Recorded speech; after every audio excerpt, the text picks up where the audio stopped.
구약성경 이사야서 9장 1절에서 7절 말씀을 저랑 교독하여 읽겠습니다. 제가 먼저 읽겠습니다. 전에 고통받던 자들에게는 흑암이 없으리로다. 옛적에는 여호와께서 스불론 땅과 납달리 땅이 멸시를 당하게 하셨더니 후에는 해변길과 요단 저쪽 이방의 갈릴리를 영화롭게 하셨느니라.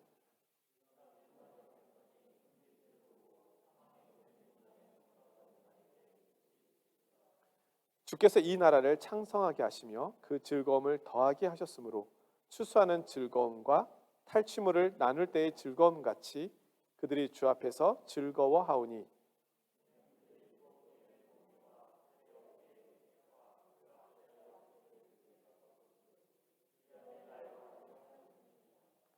어지러이 싸우는 군인들의 신과 피 묻은 겉옷이 불의 섭같이 살라지리니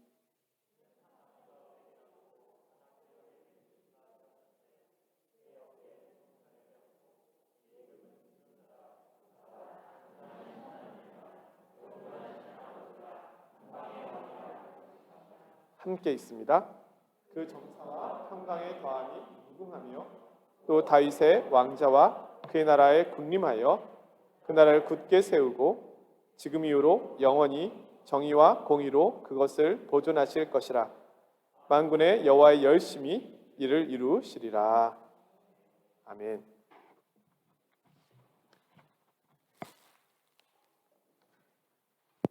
우리가 살아가고 있는 이 세상, 매일매일 전해지는 뉴스를 들으면서 그리고 내가 살아가고 있는 삶의 자리를 늘 경험하면서 이런 질문을 던져봅니다. 삶에 소망이 있는가? 내일에 대한 소망이 있는가? 우리 성도님들은 내일에 대한 소망을 꿈꾸며 살아가고 계십니까? 어떤 소망을 꿈꾸고 계십니까?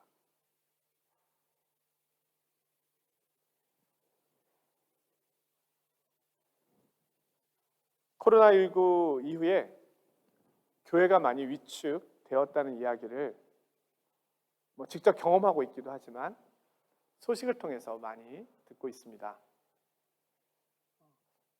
일주일 전에 제가 들었던 한 교회 이야기는 그 교회는 그래도 유튜브에서 많이 알려진 우리 김기석 목사님이라고 청파교회 담임을 하고 계시는 분이신데 그분이 그런 이야기를 들려주시더라고요.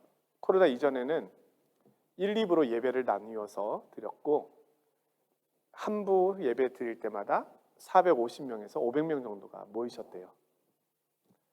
코로나가 터지고 나서 지금은 한 부 예배에 170명 정도가 나오신대요.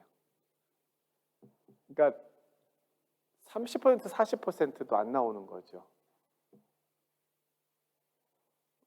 그리고 한 가지 근데 다행스럽다고 할 수 있는 것은 유튜브를 통해서 예배드리는 사람이 너무나 많이 늘어났대요.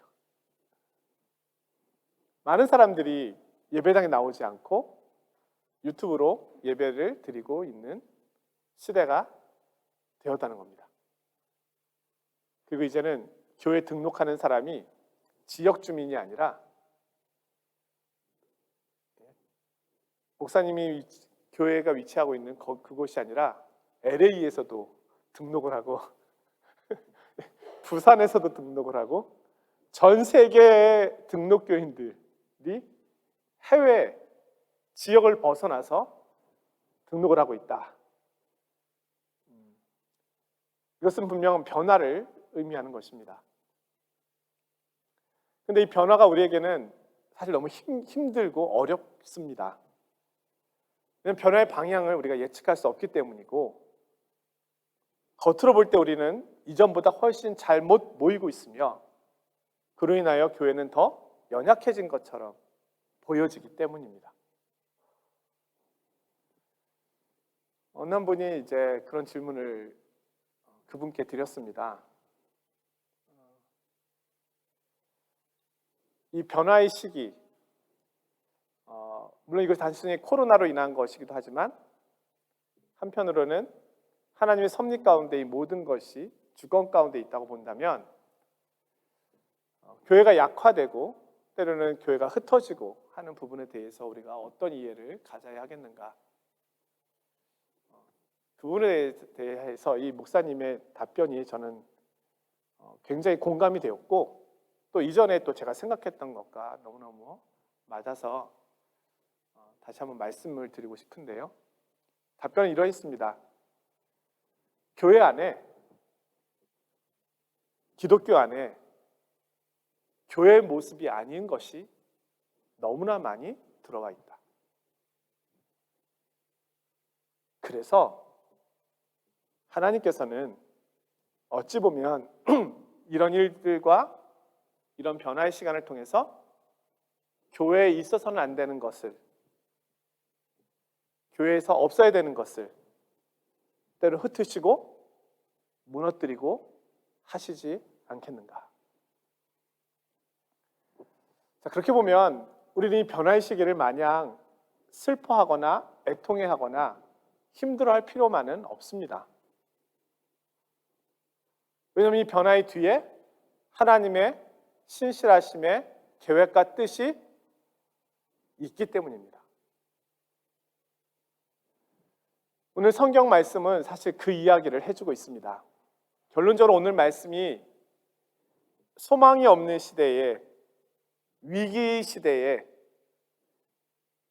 빛이 보이지 않는 어둠의 시대에 빛을 볼 수 있고 소망을 노래할 수 있는 근거가 어디 있는가를 이야기해주는 본문입니다.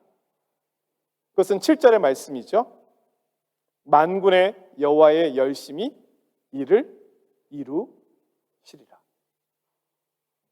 만군의 여호와의 열심. 여러분, 이 표현이 너무 멋지지 않습니까? 우리는 하나님께서 전지전능하시기 때문에 그냥 뒷짐지시고서 세상을 보고 계실 거라고 생각할 수 있습니다. 그래, 거긴 이렇게 하고 거긴 이렇게, 오케이, 이렇게 하실 것처럼 생각이 될 수도 있습니다. 근데 오늘 표현은 굉장히 인격적인 표현을 통해서 하나님의 모습을 보여주고 있는데요. 하나님께서 이 세상을 보존하시고 지키시기 위하여 열심을 내고 계시다는 겁니다. 마치 운동선수가 땀 흘리면서 열심히 목표를 향하여 달려가며 매질하듯이 우리 학생들이 자신이 세운 목표를 향하여 끊임없이 달려가는 것처럼 하나님께서 열심을 다하고 계시다는 거예요. 그러고 보면 예수님께서 이 땅에서 행하시고 사셨던 모습을 통하여 하나님의 모습을 유추해 볼 수 있는 것 같습니다. 예수님께서 이 땅에서 3년 동안 공생의 기간 동안에 우리 주님의 모습을 보십시오. 정말 열심히 일하셨습니다. 저렇게 하셔도 될 수 있을까 싶을 정도로 그분은 그렇게 사역하셨습니다. 힘이 지나도록 수고하셨고, 힘에 지나도록 기도하셨고, 힘에 지나도록 섬기셨고, 힘에 지나도록 말씀을 전하셨습니다. 오늘 하나님께서도 이 세상을 보존하시기 위하여, 또 우리에게 주신 이 약속을 성취해 가시기 위하여, 우리 개개인을 향한 하나님의 계획과 뜻이 이루어지도록 하기 위하여 열심을 다하고 계시다는 거예요. 너무 새롭지 않습니까? 하나님 그러신다는 거예요. 우리 예수님께서 안식일 날 병자를 고치시고 또 말씀을 전하시고 일을 하시자 예수님의 그런 모습을 싫어했던, 대적했던 이들이 와서 왜 안식일에 일을 하냐고 묻잖아요. 안식일은 쉬는 날인데, 여호와 하나님께서 쉬셨는데 어떻게 하나님의 아들이라고 스스로 이야기하는 자가 쉬지 않고 있느냐. 그때 우리 주님께서 말씀하시죠. 아버지께서 일하시니 나도 일한다. 우리 하나님이 안식일날 그냥 아무것도 안 하고 계시는 줄 알았는데 사실은 우리 하나님께서는 그 안식일 날 안식을 위한 일을 하고 계셨던 겁니다. 오늘 이 말씀의 배경은요, 이사야 선지자를 통하여 유대 왕에게 전해지고 있는 말씀입니다. 지금 북이스라엘에 이 아시리아가 쳐들어오면서 북이스라엘 민족이 무너지게 되었습니다. 흩어지게 되었습니다. 이 북이스라엘을 대표로 하는 도시가 스불론과 납달리라고 할 수 있습니다. 이 나라 백성들이 흩어져서 갈 곳을 잃자 유대 땅으로 피신을 오게 된 거예요. 근데 히스기야 왕이 그들을 받아줍니다. 같은 민족이라는 이유로. 마치 지금 우크라이나의 피난민들, 난민들을 주변국들이 사실 받아주고 있잖아요. 근데 사실은 유대 땅도 끊임없는 전쟁의 소용돌이 속에 있었습니다. 이제 아수르라고 하는 나라가 북이스라엘을 무너뜨렸지만 이제는요, 유다 땅도 공격할 수 있는 위치에 있는 거거든요. 더 가까워졌잖아요, 경계가. 늘 전쟁의 위기 속에 유다가 있었습니다. 근데 하나님께서는 그런 위기 속에서 자신의 백성을 품은 히스기야 왕 유다를 사실은 복을 주시기를 원하셨던 거죠. 그러면서 궁극적으로 하나님께서는 앞으로 이 납달리 땅과 스불론 땅이 이제 전쟁의 소용돌이에서 벗어나서 영화로운 도시가 될 것임을 예언해주고 계십니다. 이 말씀이 성취된 것이 사실은 예수님의 사역을 통해서 성취되었죠. 이 납달리 땅과 스불론 땅의 대표되는 예수님 당시의 도시는 가버나움입니다. 예수님의 사역의 본고지가 사실은 가버나움이었거든요. 어두웠던 이 땅, 빛이 없었던 이 땅에 하나님의 아들의 가장 찬란한 빛이 그 땅을 밝히고 치유하는 일을 하신 거죠. 그것에 대한 예언의 말씀이 사실 오늘 이사야서 9장에 나오는 말씀입니다. 각각께는 이 말씀을 두고 학자들은 히스기야에 대한 말이다라고 이야기를 하고요. 이 6절, 7절을 보면 한 아기가 우리에게 낳고 한 아들을 우리에게 주신 바 되었는데 그의 어깨에는 정사를 메었고, 이 이름에 등장하는 이 인물이 히스기야 왕이라고 당시에는 그렇게 이해를 하였습니다. 그러나 동시에 이 말씀은 장차 이루어질 완전한 왕에 대한 이야기를 들려주고 계시죠. 그것이 바로 그리스도에 대한 예언의 말씀입니다. 우리는 그렇게 알고 있죠. 그 이름은 기묘자라, 모사라, 전능하신 하나님이라, 영존하신 아버지라, 평강의 왕이라. 평강의 왕이신 그리스도. 그러니까 이 예언의 말씀이 사실은 예수 그리스도 안에서 성취되기까지는 700년의 시간이 필요하였습니다. 이스라엘 백성들은 히스기야 시대 때 부분적으로 하나님의 일하심을 맛보았지만, 그러나 그것은 어찌 보면 그림자의 모습이었고, 그 경험을 통하여 미래에 장차 완전하게 이루어질 평화의 나라를 바라보는 그 약속의 기회로 삼았다는 것이죠. 근데 이 약속이 이루어지기까지는요, 약 700여 년의 시간이 필요하였습니다.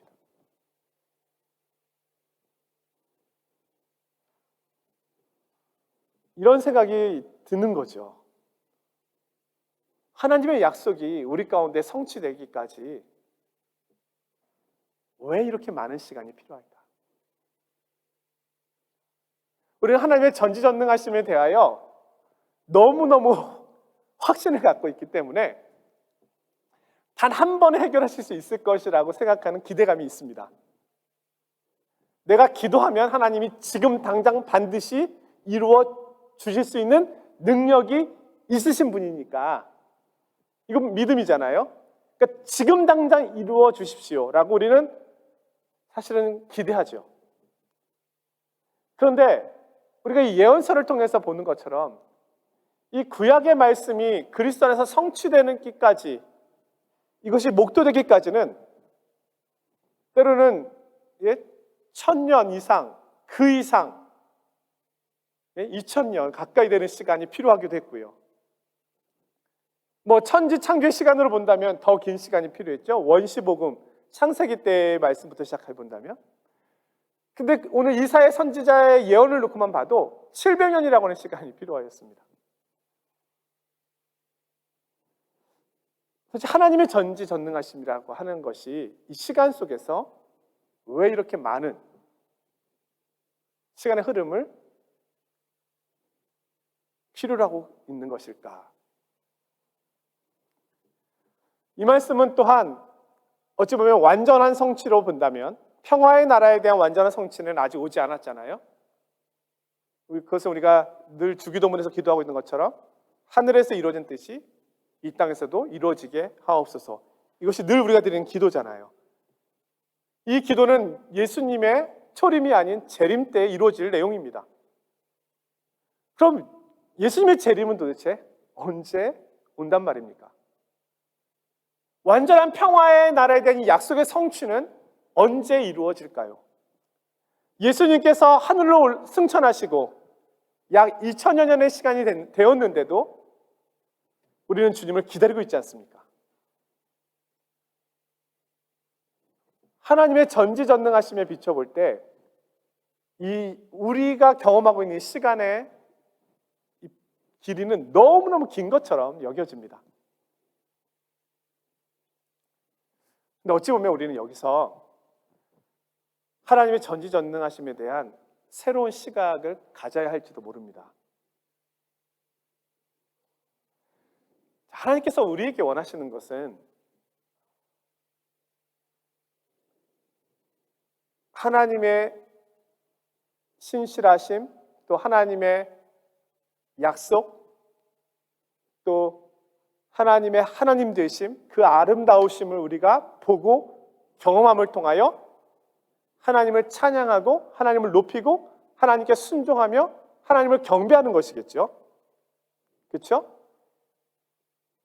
우리의 생명이 이 땅에서 의미 있는 이유가 어디 있습니까?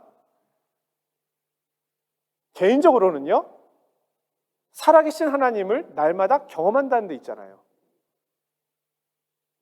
그것이 내 생명의 가장 큰 존재하는 이유 아니겠습니까? 생명 있음을 찬양해. 나에게 생명과 호흡이 주어지지 않았다면 하나님을 알지 못했을 것이고요.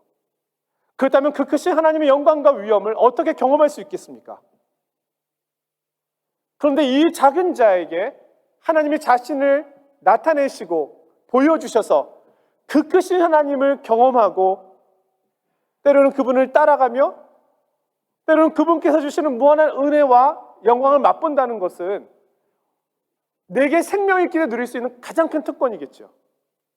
이것이 개인적인 것이라면 하나님 편에서 볼 때는 그러한 하나님의 은혜를 경험하고 깨달은 우리가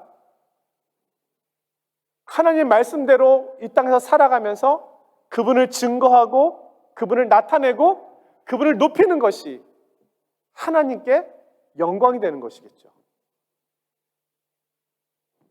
그것이 창조의 목적이고 이 세상이 존재하는 이유 아니겠습니까? 성경 안에서 본다면.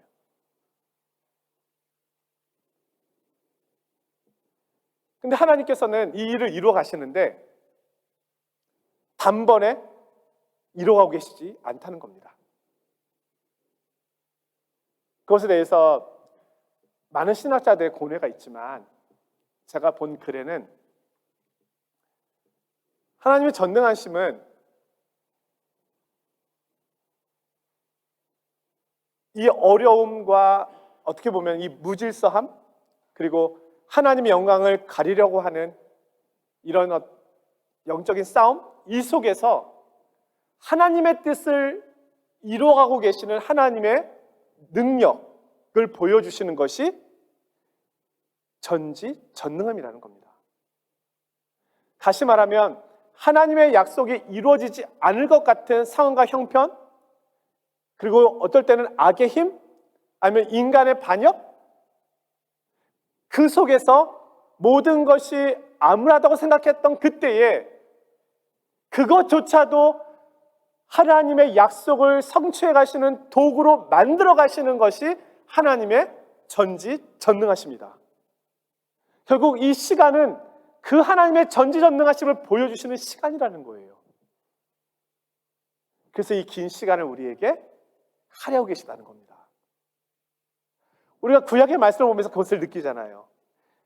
우리가 이 이사야의 말씀을 통해서 이 말씀이 그리스도에서 성취되었다는 사실을 우리는 보았잖아요. 이 700여 년의 시간을 하나님 뚫으시고 만군의 여호와의 열심히 이 강대국들의 힘겨루기 싸움 속에서 이스라엘 유다 땅의 왕들의 연약함 속에서도 불구하고 끝까지 하나님을 반역하고 거역했던 이스라엘 백성들의 어리석음에도 불구하고 만군의 여호와의 열심히 결국은 평강의 왕을 이 땅에 보내셔서 스불론 땅과 납달리 땅에 새로운 광명의 빛을 비추시는 그 역사를 이루셨잖아요. 이것이 하나님의 전지전능하심이라는 겁니다. 그렇다면 2000여 년의 이 교회의 역사와 주님께서 승천하신 후에 우리는 수많은 교회의 역사를 보았고 이 인류의 수많은 어떻게 보면은 죄악들의 모습들도 함께 사실은 자료들을 가지고 있습니다. 뭐 자료들을 갖고 있지 않다고 하더라도 오늘 내가 살아가고 있는 자리에서 그것을 경험하고 있죠.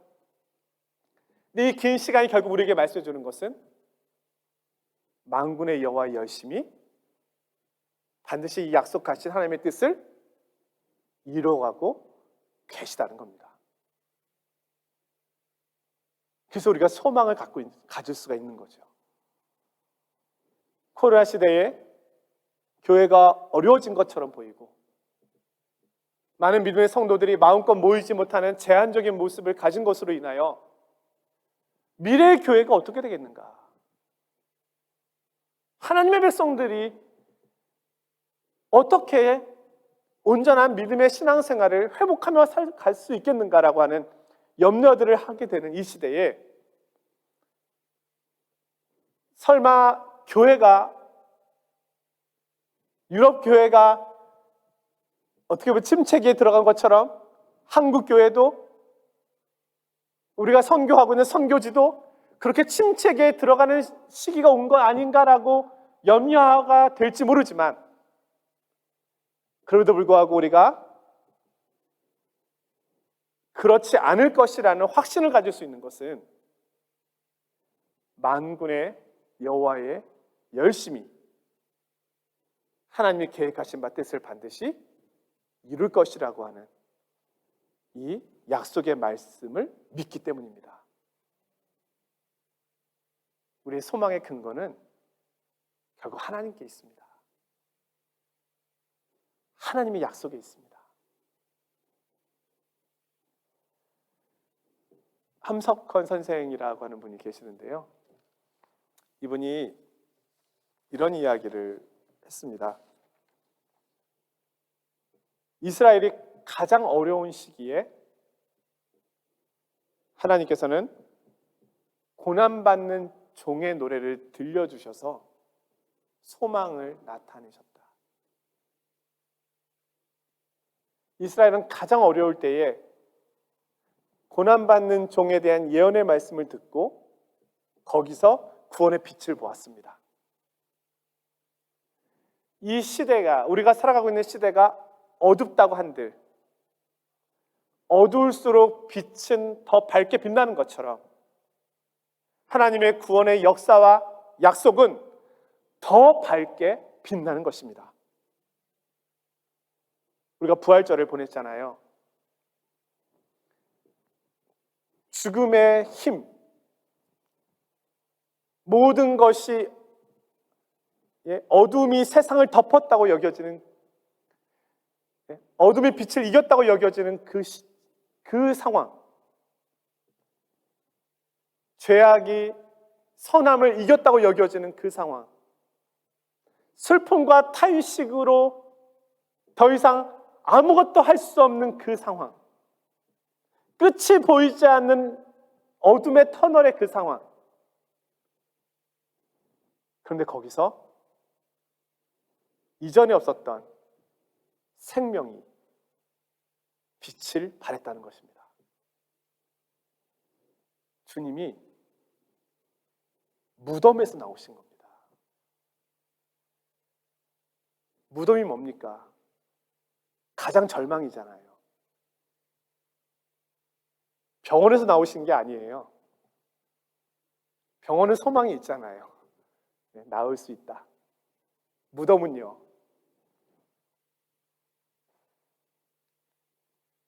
절망 중에 최고의 절망이잖아요. 근데 거기서 생명이 시작하거든요.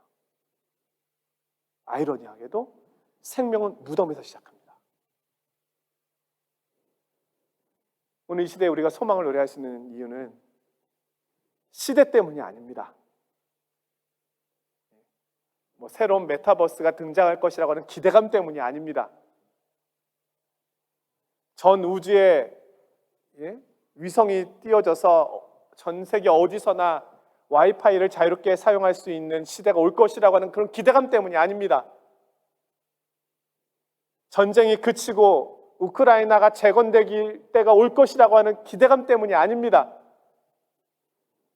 우리가 기대감을 갖는 유일한 근거는 이 시대가 어떡하든지 간에 만군의 여호와의 열심은 쉬지 않고 반드시 하나님이 꿈꾸고 계신 그 나라를 완성할 때까지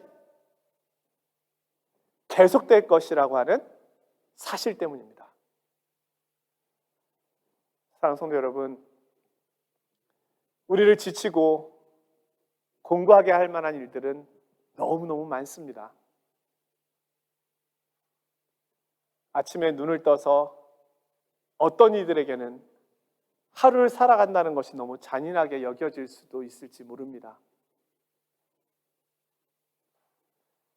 어떤 경우에는 잠자리에 들 때 내일 아침에 눈을 뜬 곳이 하나님의 나라였으면 이라고 기대감을 가져볼 수도, 그렇게 하고 싶은 기대감으로 버텨내는 사람들도 있을지도 모릅니다. 그러나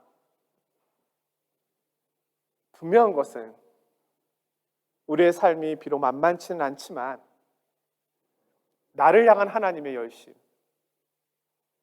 교회를 향한 하나님의 열심, 이 세상 나라를 향한 하나님의 열심, 천지를 창조하신 그 하나님이 이 온 우주를 회복하시려는 완전한 회복을 향한 하나님의 열심은 반드시 성취될 것이라는 사실입니다. 오늘 우리가 이 약속을 바라보면서 소망을 노래할 수 있기를 원합니다. 어느 분이 이런 이야기를 했습니다. 내가 소망을 이야기할 수 없다면, 내가 다른 사람에게 소망을 전해줄 수 없다면 그것은 소망이 아니다. 내가 소망을 전해주는 자가 되어야 하는 것입니다. 소망을 듣는 자가 아니요, 내가 있는 자리, 내가 어디에 있든지, 어느 모임에 있든지, 어디에 서 있든지 소망을 노래하는 사람, 소망을 말하는 사람, 소망으로 세우는 사람, 저와 여러분이 오늘 이 말씀 속에서 확신을 가지고 이 소망의 증인으로 그렇게 우뚝 서시기를 주님의 이름으로 축원드립니다.